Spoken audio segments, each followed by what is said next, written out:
કરજણ ખાતે નગરપાલિકા સામાન્ય ચૂંટણીમાં શુક્રવારે ભાજપાના વોર્ડ નંબર 7ના ઉમેદવારોએ ડોર ટુ ડોર ચૂંટણી પ્રચાર માટે ઉતરી આવતા રાજકીય મોરચે ભારે ગરમાવો જોવા મળી રહ્યો છે। વોર્ડ નંબર 7માં બીજેપીના ઉમેદવારો જ્યોતિબેન વસાવા, વરુણકુમાર પરમાર, પ્રણવ રાજસિંહ હટાલિયા, મુમતાઝબેન મુલતાની સહિત કાર્યકરો સાથે મતદારોનો સંપર્ક કર્યો હતો અને બીજેપીને મત આપવા ઉમેદવારોએ હાથ જોડી અપીલ કરી હતી।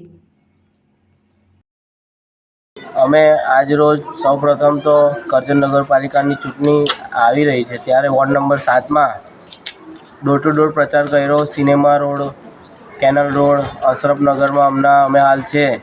અમે પબ્લિકની વચ્ચે જે ભારતીય જનતા પાર્ટીની સરકારે અવિરત કામો કરેલા છે, બધી ફરીએ અને બધા ગલીએ બ્લોક નાખેલા છે, સ્ટ્રીટ લાઇટના કામો કરેલા છે, પાણીની લાઈન, ગટરની લાઈનો નાખેલી છે, ઉપલબ્ધ તમામ સુવિધાઓ પાર્ટીએ ઉપલબ્ધ કરેલી છે।